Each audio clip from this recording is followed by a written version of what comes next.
kalian tidak akan pernah menang data. Nggak akan pernah.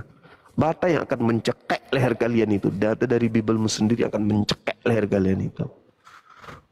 Maka satu-satunya cara untuk memenangkan pertarungan ini, kamu menyediakan ruang maksiat untuk orang-orang Islam awam agar keluar dari Islam.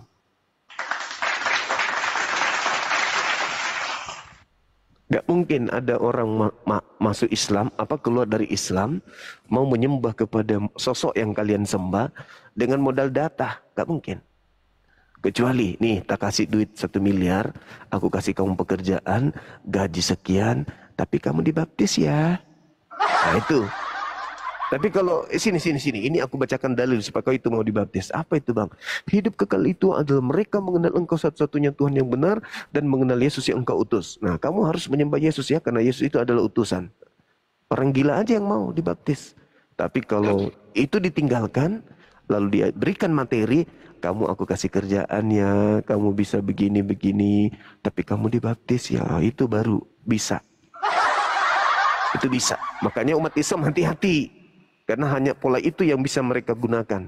Kalau pola kemudian terkait dengan akidahnya, terkait dengan ajarannya, terkait dengan kitabnya, itu mustahil mereka bisa memurtadkan anak-anak kita. Mustahil. Mereka bisa memurtadkan hanya karena kita miskin. Datang menawarkan kekayaan, harta. Kita lagi sakit, datang menawarkan kemudian obat, berobat, asuransi, dan seterusnya. Anak-anak mau sekolah kita nggak ada duit, datang menawarkan beasiswa.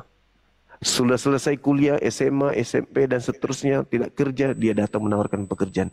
Hanya dengan cara-cara itu mereka bisa memurtadkan umat Islam. Kalau berdasarkan Bibelnya tidak mungkin. Kita lebih paham Bibel daripada mereka.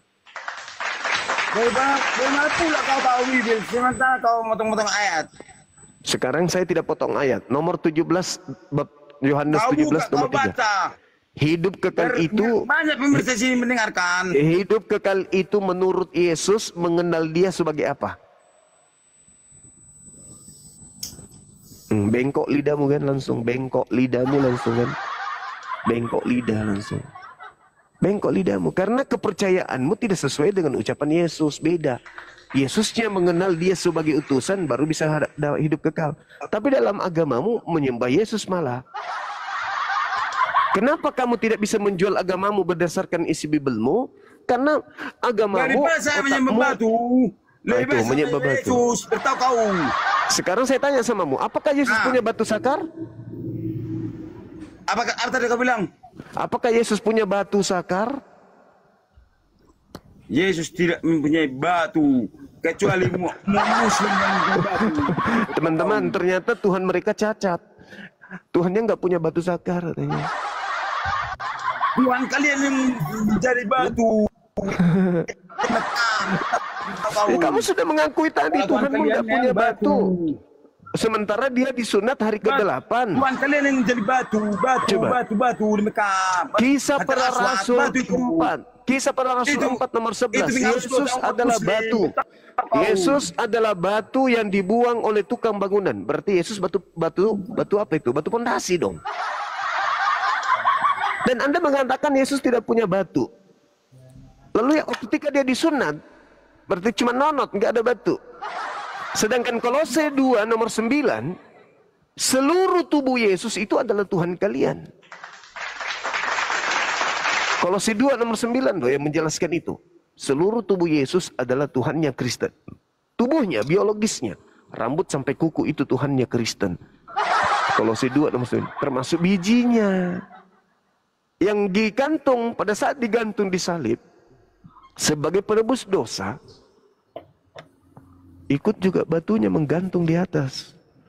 Ketika kemudian dia disalib mati, tidak mungkin bijinya tumbuh hidup, tidak mungkin, mati juga.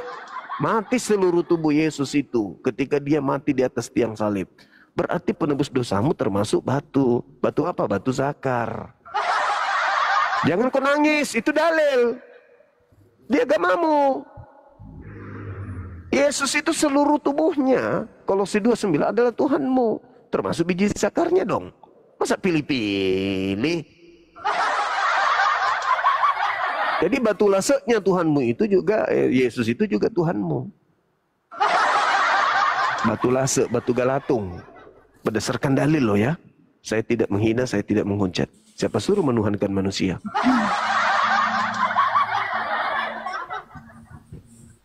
Yesus Tuhanmu enggak? Iya. Dia punya biji sakar enggak? Iya. Nah, termasuk enggak biji sakarnya itu Tuhanmu? Enggak. Mulutnya aja. Enggak. Bagian leher aja ke atas. Leher ke bawah bukan Tuhan kami. Wah. Kolose 2 nomor 9. Seluruh tubuh Yesus itu kepenuhan keteosan. Tuh Tuhan kau. Didukung oleh data Kisah Para Rasul 4 nomor 11. Yesus adalah batu yang dibuang tukang-tukang bangunan. Batu pondasi dong. Itu kawan. Ayo siapa lagi? Lembutkan hati kalian ya. Kita boleh diskusi bukan saling membenci, tapi lembutkan hati kalian. Seperti saya juga melembutkan hati saya. Oke? Bukan saling membenci kita. Silakan. Ya, ini ada Stefani. Ya, halo, malam. Malam juga. Dari Kristen ya. Ya, saya Katolik.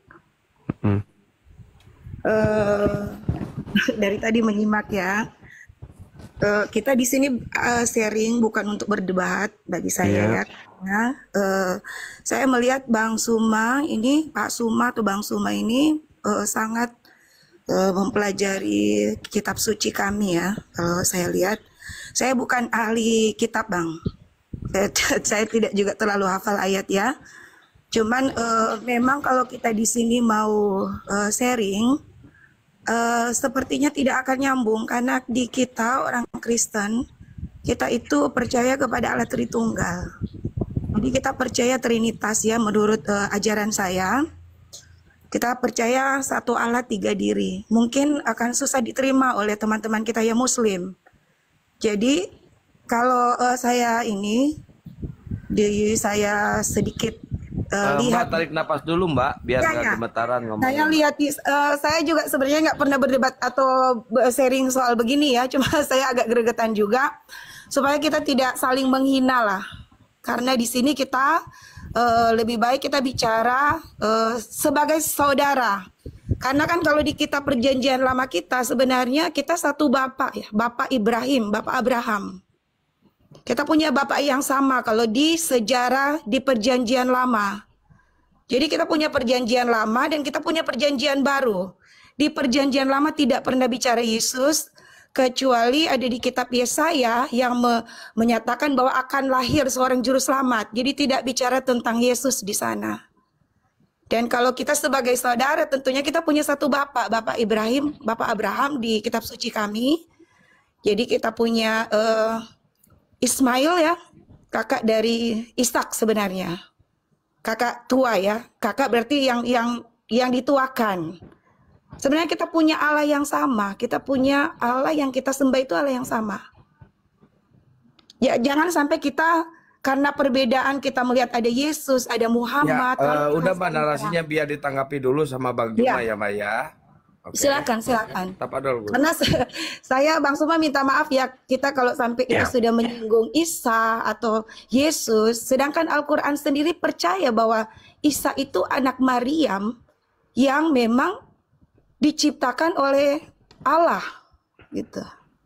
Dan saya percaya Isa itu akan menjadi Imam Mahdi nanti, hakim yang akan mengadili kita semua. Mbak, udah Mbak ngomongnya biar ditanggapi dulu Mbak. Kan ya silakan Bang Suma, silakan. Oke, baik. Yang pertama ada beberapa hal yang harus kemudian saya luruskan terkaitan dengan doktrin pembodohannya. Yang pertama, kitabnya orang Yahudi itu bukan miliknya orang Kristen. Agama Kristen tak ada hubungannya dengan agama Yahudi dalam arti kata kitabnya. Tuhannya orang Yahudi juga tidak pernah kemudian berfirman kepada orang Kristen. Jadi ketika diceritakan di dalam kitabnya orang Yahudi terkait dengan aturan-aturan Tuhan, itu hanya mengikat Bani Israel tok, tidak mengikat Kristen. Kristen ini penumpang gelap yang mengambil terjemahan kitabnya agama Yahudi supaya sok paten, sok cantik. orang Kristen ini murni ajarannya hanya di perjanjian baru. Itu pun perjanjian baru ini sebenarnya bukan diperuntukkan untuk orang-orang Kristen Indonesia. Tapi untuk kalangan tertentu aja. Target utamanya itu adalah bangsa Roma yang menjadi acuan pada masa itu. Nah, jadi kalau Kristen muncul kemudian Tuhan kita sama, itu betul. Tapi bukan dalam skala prioritas berdasarkan kitab. Tetapi skala umum, bahwa Tuhan itu cuma satu, pencipta alam semesta dan apa yang ada di atas alam semesta ini. Kalau berbicara mengenai kitab, Tuhan Kristen dan Tuhannya Yahudi itu berbeda. Tuhannya umat Islam dan Tuhannya Kristen itu berbeda. Tuhan yang diperkenalkan kemudian oleh orang Kristen melalui kitabnya orang Yahudi dengan Tuhannya umat Islam itu berbeda. Itu yang Anda harus pahami. Tapi kalau berbicara mengenai skala umum antara pencipta dengan ciptaan, betul Tuhan kita satu yang menciptakan kita ini. Tapi berbicara mengenai kitab, Tuhan kita berbeda. Tuhan yang ada di dalam kitabnya orang Yahudi yang Anda sebutkan Bapa itu bukan Tuhan kami. Karena Tuhan kami kemudian tidak pernah pinjam pisau cukur untuk mencukur bulu pahanya. Itu bukan Tuhan kami. Dalam perjanjian baru, Tuhan Anda mati, masuk di kubur, kemudian ditampar, diseret, dan itu bukan Tuhan kami juga. Lalu kemudian muncul di Pulau Patmos menggunakan tato di paha, itu bukan Tuhan kami. Jadi Tuhan kita berbeda, baik perjanjian lama maupun perjanjian baru. Tapi kalau berbicara mengenai skala prioritas tentang pencipta langit dan bumi sang Khalik dengan ciptaan, memang betul Tuhan kita satu. Tuhan kita yang menciptakan kita. Seperti itu saudara ya. Jadi Bang Suma, minta maaf saya harus potong. Bangsa Yahudi tidak mengakui Yesus. Ya, jadi memang. jangan sampai Bang Suma, saya bukan ahli kitab ya, tapi bangsa Yahudi menolak Kristus, menolak Yesus, makanya mereka yang menyalibkan Yesus. Jadi kalau Bang Suma bilang orang Kristen atau bangsa Yahudi tidak percaya kepada Kristus, tidak percaya sama Yesus, itu benar. Makanya di salib itu ada tulisan INRI, inilah raja orang Yahudi. Tetapi orang Yahudi tidak mengakui Yesus sebagai raja, sebagai Tuhan. Jadi memang tidak sama. Karena itu di zaman Yahudi mereka tidak mengenal Yesus, makanya disalibkan. Yang menyalibkan Yesus kan orang Yahudi dan para ahli-ahli Taurat. Yang disebutkan dalam kitab itu orang-orang yang berjubah, tetapi orang-orang munafik yang hanya melaksanakan agamanya tapi tidak sesuai dengan perbuatannya, hanya supaya dilihat orang. Jadi bangsa Yahudi memang tidak menuhankan Yesus. Jadi ini yang nanti akan jadi kekeliruan karena kita percaya satu Allah tiga diri. Sebentar, ada Allah Bapa, ada Allah Putra, dan ketika Yesus pagan, naik, itu pagan. Yesus tidak pernah mengajarkan itu. Dengarkan saya. Jangan keraskan hati Anda, lembutkan hati Anda ya. Ketika Yesus datang ke umatnya Bani Israel, umatnya terpecah menjadi dua golongan. Yang pertama yang menerimanya, yaitu murid-muridnya. Dan yang kedua adalah angkatan jahat yang menolaknya. Nah, sekarang ada nggak Kristen di antara keduanya ini? Nggak ada. Nggak ada Kristen di antara kelompok murid-murid Yesus itu, nggak ada Kristen di situ. Saya ulang lagi ya. Ketika Yesus datang, umatnya terpecah menjadi dua golongan. Yang pertama angkatan benar, yang kedua angkatan jahat. Angkatan benar ini tidak percaya kepada Kristus palsu. Yang keluar dari kubur mereka nggak percaya. Kecuali angkatan benar yang disesatkan. Itu memang sudah dinubuatkan. Ada murid yang percaya kepada Kristus palsu. Sedangkan yang kelompok kedua adalah angkatan jahat. Angkatan jahat inilah yang mendirikan agama Kristen. Orang Yahudi yang menerima Yesus tidak mendirikan agama Kristen. Kecuali berdasarkan informasi dari dalil, menurut cerita yang ada dalam kitab saudara dan nubuatan Yesus itu sendiri, bahwasanya ada di antara murid yang kemungkinan akan disesatkan oleh penyesat yang bernama Yesus Kristus. Yang kedua, kelompok jahat. Kelompok jahat di kalangan umatnya Yesus, itulah yang mendirikan agama Kristen. Jadi antara Yesus yang datang ke tengah-tengah Bani Israel, yang mengajarkan dirinya sebagai nabi utusan Tuhan kepada kaumnya Bani Israel, dengan Yesus yang disembah oleh orang Kristen hari ini, itu adalah dua Yesus yang berbeda. Lembutkan hatinya, Mbak. Antara Yesus yang datang di tengah-tengah Bani Israel sebagai nabi dan rasul untuk kaumnya Bani Israel, itu adalah Yesus yang berbeda dengan Yesus yang ada di gereja hari ini. Yang ada patungnya, yang ada salibnya, Anda disalib begini di rumah Anda, di rumah ibadah Anda. Itu adalah dua Yesus yang berbeda. Camkan itu baik-baik. Silakan. Di mana bedanya itu, Bang? Bedanya, Yesus yang datang ke tengah Bani Israel itu adalah manusia yang mengajarkan kemudian Bani Israel menyembah kepada Tuhannya. Sedangkan Yesus yang datang kepada Kristen itu adalah makhluk gaib yang mengajarkan kemudian orang Kristen beribadah di hari Minggu, mengajarkan orang Kristen makan babi, mengajarkan orang Kristen menyembah yang ada di atas salib. Dialah makhluk yang kemudian dinubuatkan oleh Yesus. Waspadalah kepada penyesat yang datang kepadamu dengan memakai namaku dan berkata, akulah Kristus. Jadi dua Kristus yang berbeda. Paulus juga akui. Yang kita imani, Bang Suma, Yesus itu yang lahir dari Maryam ya? Oh enggak, itu Anda tidak imani. Itu Anda jadikan hanya sebagai pelengkap penderita saja. Anda tidak beriman kepada dia. Yang lahir itu Anda enggak imani.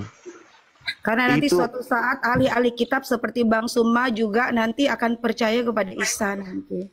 Ya, saya percaya kepada Isa, utusan Tuhan untuk Bani Israel. Itu iman saya. Terima kasih Bang Suma, terima kasih. Karena saya tahu di Al-Quran jelas kok bahwa Isa Al-Masih itu anak Maryam, dia itu yang akan jadi hakim buat kita semua nanti. Ya betul, benar sekali. Jangankan Nabi Isa alaihissalam, di dalam kitab Anda sendiri Yesus mengatakan itu akan mengusir Kristen.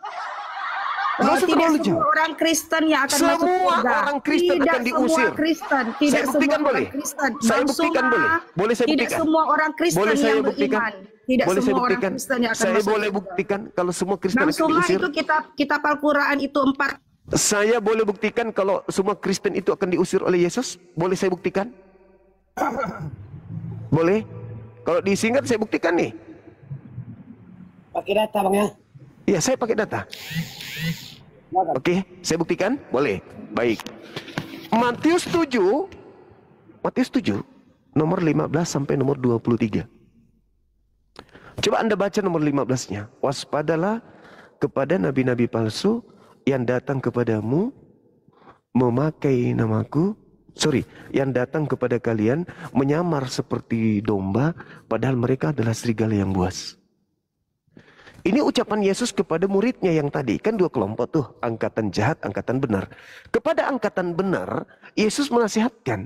Waspadalah kepada penyesat. Waspadalah kepada nabi-nabi palsu yang datang kepadamu dengan memakai namaku. Waspadalah kepada nabi-nabi palsu yang datang kepadamu. Menyamar seperti domba. Padahal dia adalah serigala yang buas. Dari buahnya kamu dapat melihat. Buah berasal dari batang. Kalau buahnya sudah ada yang keliru, memanggil aku Tuhan, bernubuat, menubujisat pakai namaku, bukan cuma buahnya yang dilemparkan ke neraka, tapi batangnya. Berarti kalau batangnya Kristen ditebang, mau dia Katolik, mau dia Protestan, mau dia Advent, mau dia Pantekosta, atau apapun itu, semuanya dilemparkan ke dalam api neraka jahanam. Paham ya?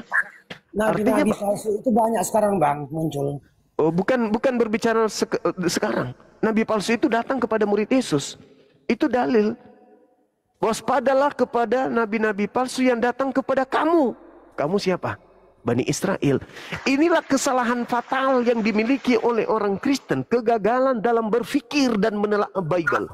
Ketika Yesus berbicara kepada orang Yahudi, orang Kristen merasa Yesus sedang berbicara dengan dirinya. Memalukan sekali. Yesus berbicara kepada orang Yahudi. Oh, Yesus bicara dengan kita loh. Nenekmu kiper, mana ada? Yesus berbicara kepada orang Yahudi. Murid-muridnya. Wahai muridku, waspadalah kepada penyesat. Kepada nabi-nabi palsu yang datang kepada kamu. Pertanyaannya, siapa yang kemudian disebut nabi yang datang kepada murid Yesus? Kisah Para Rasul 13 nomor 1. Paulus ini adalah nabi di Antioquia. Itu jelas itu. Sedangkan di dalam surah Paulus 1 Korintus 12 nomor 28, Paulus mengatakan begini. Di dalam jemaat Kristen ada rasul, ada nabi, ada pengajar. Paulus mengakui di antara umatnya ada nabi-nabi. Coba Anda baca 1 Korintus 12 nomor 28. Di tengah jemaat Kristen itu ada nabi-nabi. Siapa di antara kalian nabi? Luga, Kak Deni, Rasul. Bahkan sudah mengaku dirinya Tuhan. Ya kan? Bang Suma belajar dulu ya. Ya oke, Supaya sekarang saya tidak- bertanya sama saudara Stefan ini kalau berbicara kayak sombong kali, kayak pintar sekali. Bukan sombong. Yesus, Bang sabar dulu, Suma, sabar dulu, Paulus sabar itu dulu, Saulus sabar loh, dulu. yang menganiaya orang Kristen, yang ngejar-ngejar pengikut Kristus. Nah, Yang Anda akhirnya salah, ditangkap salah oleh lagi, Yesus, ya. salah lagi, Enggak salah, saya salah belajar. lagi. Saya Paulus belajar. itu, dengarkan saya Mbak, Paulus itu tidak pernah menganiaya Kristen. Justru Paulus itu pendiri agama Kristen, pengikutnya disebut enggak. Kristen. Dia salah Bang Suma, baca dulu. Coba cari dulu tentang namanya Saulus ya, Saulus. Saulus itu tertulis di Kisah Para Rasul 13 nomor 1. Anda yang baca, coba silakan Anda baca. Silakan Anda. Bagaimana? Baca Kisah Para Rasul 13 nomor 1. Kisah Para Rasul 13 ya. Ya. Bang Suma ini pinter Alkitab, saya tidak terlalu hafal Bang. Oh, saya ahli kalau itu. Ali ya. Coba Kisah Rasul 13:1 menyatakan bahwa di jemaat Antioquia ada beberapa nabi dan pengajar yaitu Barnabas, Simeon, Lukius orang Kirene, Menahem yang diasuh bersama Raja Herodes, dan Saulus. Siapa di situ? Dia nabi atau apa? Saulus. Nabi atau Saulus bukan? Nabi Gimana? atau bukan? Nabi atau bukan? Pengajar. Saulus bukan nabi, dia kan nanti bertobat dulu baru dia jadi pengajar. Namanya Saulus loh, berubah jadi Paulus. Kena tipu. Itu dalil kitabmu sendiri yang mengatakan itu. Dalil Itu kitabmu. misi dia dulu Kitabmu sendiri yang mengatakan itu Saulus nabi. Makanya Paulus mengatakan dalam dia Galatia 1 nanti nomor jadi 15. pengajar setelah bertobat. Galatia 1 nomor 15. Aku dipilih dari sejak dalam rahim ibu. Dipilih sebagai apa? Ya dia dipilih. Sebagai? Dipilih dia menjadi pengajar nanti kan, tapi dia berdosa dulu. Dia Oke. menganiaya orang Kristen dulu, Bang Suma. Baru jadi Paulus. Oke. Sekarang coba Anda baca saya 1 Korintus. berdasarkan Alkitab saya ya, bukan saya tidak mau menjelekkan saudara-saudara karena saya juga saudara-saudara saya banyak Muslim. Di data yang tadi itu di Antioquia ada beberapa nabi kan? Saya tidak banyak belajar Alkitab, Bang Suma lebih pintar dari saya kan? Kisah Para Rasul 13 tadi di Antioquia itu ada beberapa nabi kan?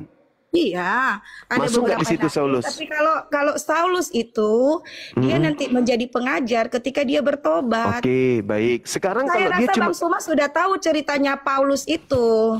Sekarang Namanya kalau- Saulus. sekarang kalau Paulus ini cuman pengajar, dari mana dia dapat materi pengajarannya?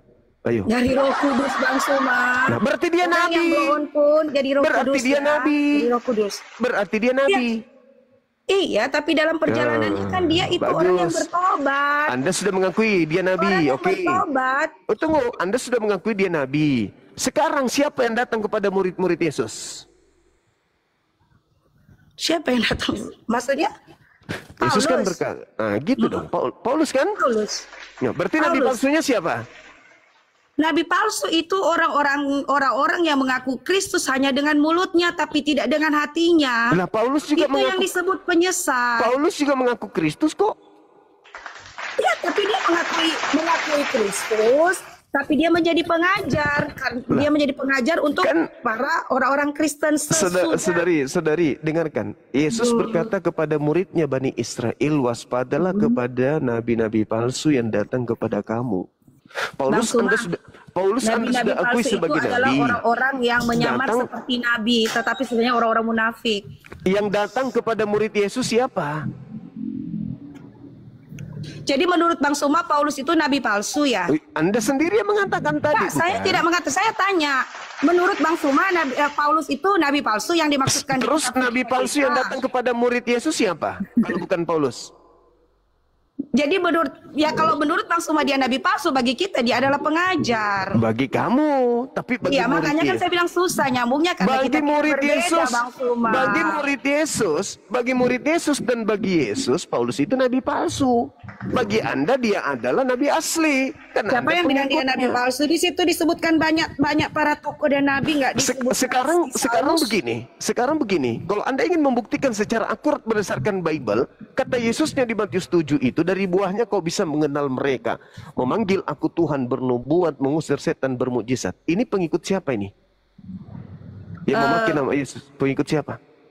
Bang Suma, ada orang yang percaya kepada Kristus pakai nama Tuhan, tapi Yesus tidak mengenal mereka. Saya ulang Kan lagi. begini kan? Saya ulang lagi. Dari buah nabi palsu itu, kamu kenal mereka. Buahnya memanggil aku Tuhan, bernubuat pakai namaku, bermujizat pakai namaku, Tapi mengusir hatinya setan jauh pakai namaku. daripada aku. Tapi Nah, hatinya sekarang jauh siapa daripada itu? aku.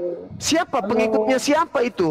Nabi Muhammad kah punya pengikut atau itu Bukan, Nabi Bang Paulus? Suma. Nabi Kalau Paulus dia- atau dia- Nabi dia- Muhammad? Dia pun kalau dia pengikut Kristus, si Yudas saja jadi pengkhianat muridnya. Saya ulang lagi. Jadi tidak semua Ini berbicara mengenai Nabi palsu. Stevina. Ini berbicara mengenai Nabi palsu. Pertanyaan saya, dari buahnya, dari buah Nabi palsu itu kamu mengenal mereka. Murid Nabi palsu itu memanggil Yesus Tuhan, bernubuat, bermukjizat, mengusir setan pakai nama Yesus. Pertanyaan saya, Nabi palsu yang pengikutnya melakukan itu Nabi Muhammad kah atau Nabi Paulus? kita tidak menyebut mau Muhammad atau Paulus ya, karena tidak ada di ajaran kami yang menyebut nabi palsu itu Paulus. Jadi Nah, sekarang saya juga mau pertanyaannya, nyambungnya. sekarang Bang Suma, pertanyaannya, di orang Kristen siapa? juga banyak yang pengkhianat, banyak yang jadi Yudas masa kini. Ya udah turun aja, turun. Istirahat, Mbak istirahat. Mbak istirahat. Anda membantah dalil. Buat apa Anda pamer congor di sini kalau Anda nggak mau berdiskusi menggunakan data? Kalau cuma modal percaya saja, modal yakini saja, untuk apa Anda berdebat dengan orang Islam? Islam itu berbicara pakai data, bukan pakai congor. Halo Juma. Halo juga saudara. Iya, boleh saya bertanya? Boleh, terkait dengan tema ini silakan. Boleh ganti tema? Kenapa Anda yang harus dia bisa? Bisa itu temanya tuh. Kristen atau Islam itu mati karena apa? Kalau Islam itu diibaratkan dengan Muhammad atau apa nih? Iya, Islam itu kami Islam ini yang sedang berbicara. Hei, saya Islam, dan Kristen itu Anda. Anda itu menuankan Muhammad atau gimana nih? Boleh nggak saya bertanya nih?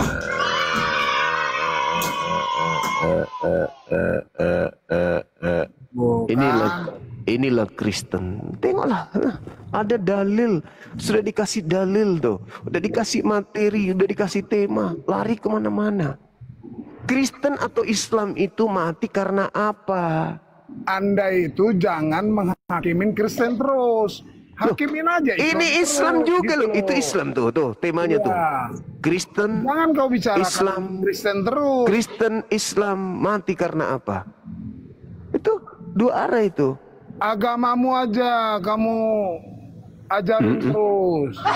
Jangan agama orang lain. Oh, nggak bisa. Agama Kristen ini adalah agama doktrin. Agama Doktrin. Agama kamu yang dogma. Agama Kristen itu memiliki amanat agung. Jadikanlah seluruh bangsa menjadi Kristen. Matius 28 nomor 18, 19, 20. Agama Enak kamu aja. Cuma pelajari Enak cuma aja. agama kamu. Itu Enak aja mau apa? jadikan orang jadi Kristen Betul. EGP. Kau aja jadi Kristen ke neraka. Ngapain kami kau aja? Ya.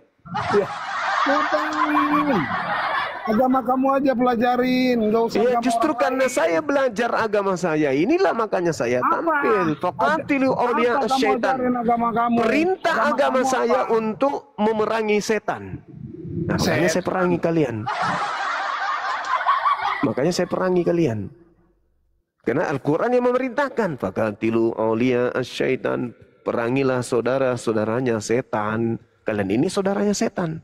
Makanya kami Mulutmu perangi. yang akan menghancurkan dirimu cuma lihat aja. Tidak Tuhanmu yang akan apa-apa, dihancurkan. tidak masalah. Iya. Yang jelas saya merangi Lihat aja setan, cuma. saudara setan gitu loh. Kamu akan hancur dirimu sendiri. Tidak apa-apa, tidak masalah. Mau hancur mau apa, demi Allah saya ikhlas.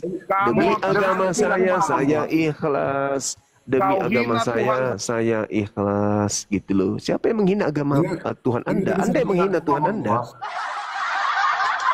Yang menghina Tuhannya sendiri ialah Kristen. Satu-satunya agama yang menghina Tuhannya ya Kristen sendiri. Izin dulu, host. Izin dulu, host. Aku udah bisa ngomong ini, izin dulu, host. Udah bisa aku.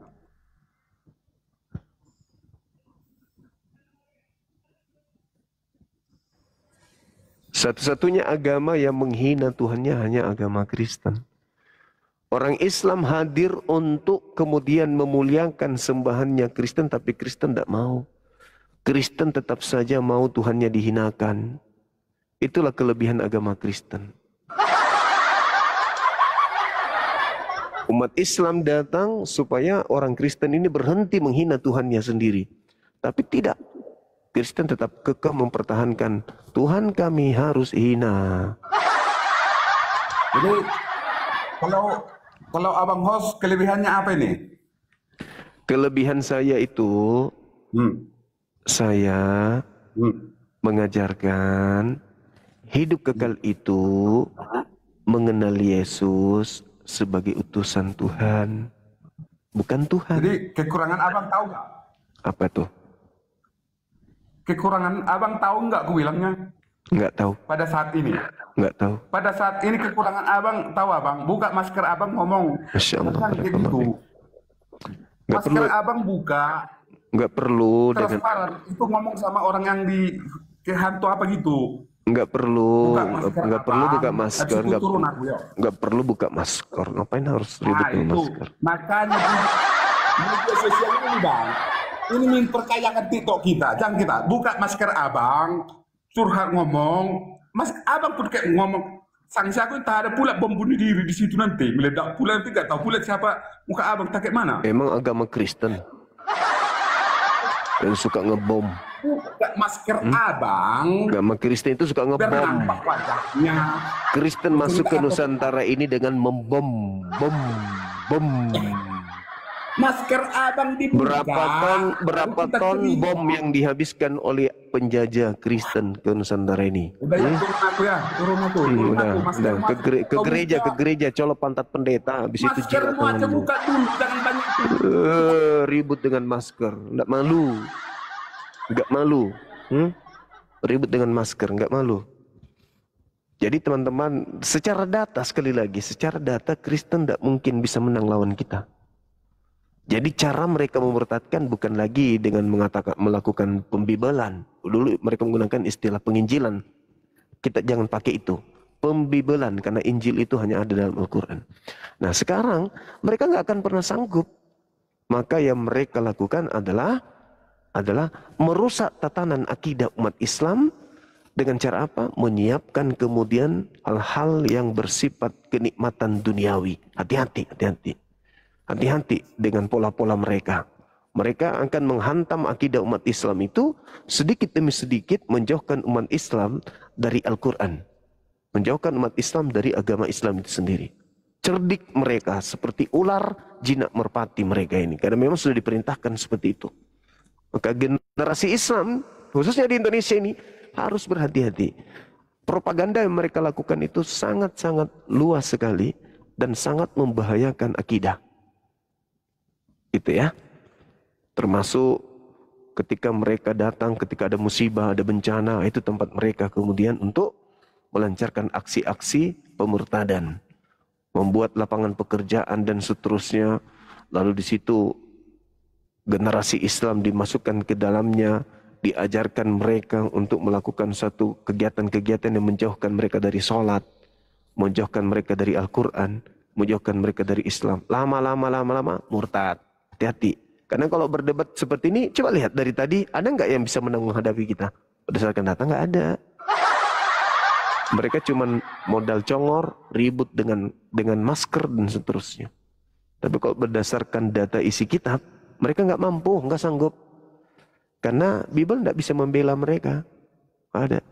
Tadi dia katakan Yesus itu Paulus itu bukan nabi, ujung-ujungnya nabi. Karena setelah mendapatkan kisah para Rasul 13 ternyata nabi. Malu. Yesus itu Tuhan, dihantam sama Yohanes 17:3, ternyata Yesus itu hanya utusan. Malu lagi. Kristen mati, Kristen itu sudah ditebus dosanya. Roma 8:10, ternyata Kristen mati karena dosa. Mati lagi. Gak bisa. Gak ada perlawanan. Gak bisa. Berbicara mengenai nabi palsu, 1 Korintus 12:28, ternyata di tengah-tengah Kristen menurut Paulus itu ada rasul dan juga ada nabi. Mampus lagi. Jadi mereka ini nggak bisa bertahan dengan menggunakan Bible. Satu-satunya yang mereka gunakan memurtadkan itu adalah propaganda saja. Hati-hati teman-teman. Silakan. Ya, Jason silakan. Ya. Kores lagi ngorok di sini. Ustadz Alif monitor Ustadz.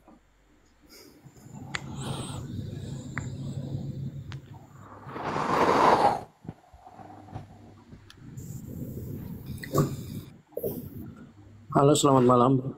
Malam juga.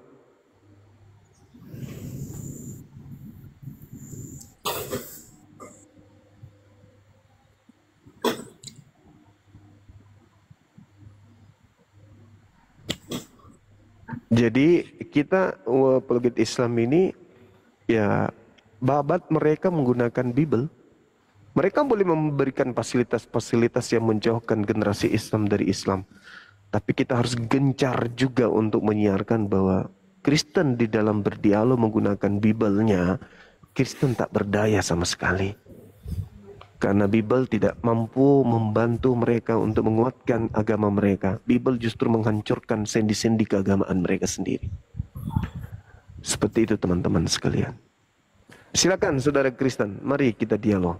Tapi kalau menggunakan data Bible, saya yakin Anda akan propaganda di sini. Ya, Mata Elang, Muslim apa Kristen? Kristen Bang. Silakan. Oh, baik, ini temanya nih, Kristen atau Islam mati karena apa? Ini temanya Bang. Oh iya. Kalau menurut saya sih, maupun Kristen maupun Islam itu tetap mati karena dosa. Dalilnya?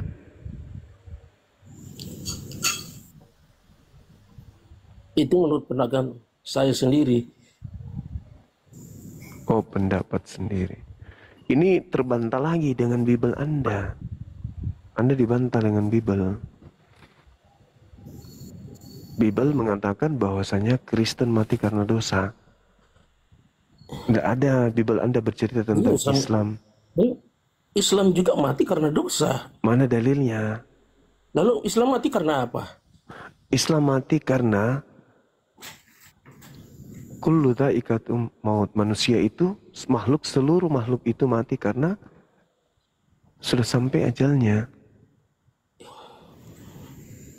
Kullu nafsin dha'iqatul Memang benar maut. semua mati sampai ajalnya, tapi Ya, tapi Kristen mati karena dosa. karena dosa. Ya Kristen aja, enggak Islam enggak. Yang lucu di Kristen Bang, katanya dosanya sudah ditebus. Tapi kenapa mati kemudian karena dosa? Kan lucu. Memang semua orang Kristen itu Mati karena dosa. Mati karena dosa. Tebus. Nah, tapi kenapa mati karena dosa? Karena mungkin melakukan dosa.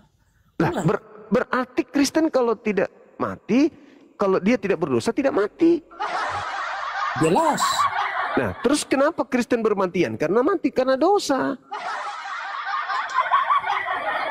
Nah, sekarang kalau mati karena dosa, kemana perginya? Ke surga atau ke neraka? Neraka lah. Hah? Neraka lah. Nah, berarti Kristen semuanya ke neraka, udah selesai.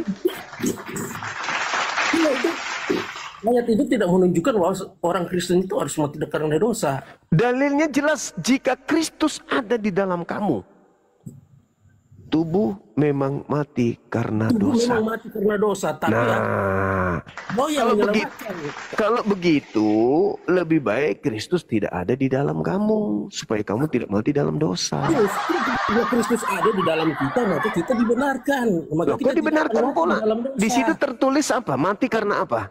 Karena dosa. Nah, sudah. Kalau mati karena dosa kemana? Ke surga atau ke neraka? Neraka. Sudah. Bila Kristus ada, maka dosa itu ditebus. Dosa apa ditebus apa? Kalau ditebus kenapa kalian mati karena dosa? Kan karena Kristen, karena tubuh kita mati karena dosa, makanya Kristus ada. Lah, bukannya dia mati di atas salib untuk nebus dosa kalian? Iyalah, Nah, itulah. terus kenapa kalau dosa kalian ditebus, kenapa kalian mati dalam dosa? Itu karena itu sudah berbuat dosa ulang. La haula wala quwata illa billah. Iya. Ada nggak Kristen tidak mati? Kristen yang bertobat, Ada nggak Kristen tidak mati? yang mengenal Kristus. Ya, ada nggak Kristen yang nggak mati? Dari sejak 2000 tahun masih hidup sampai hari ini, ada nggak? Mati semua kan? Berarti semua Kristen mati dalam dosa. Berarti semua Kristen masuk neraka. Tidak ada agama Kristen, Bang. Itu dalilnya seperti jika Kristus ada di dalam kamu, Agama Kristen. jika Kristus ada di dalam kamu, maka tubuhmu mati karena dosa. Tubuh karena dosa, tapi karena Kristus ada, maka kita dibangkitkan oleh Kristus. Orang semua dibangkitkan nanti. Siapapun akan dibangkitkan. Mau dia orang Kristen, mau dia Islam, semua akan dibangkitkan.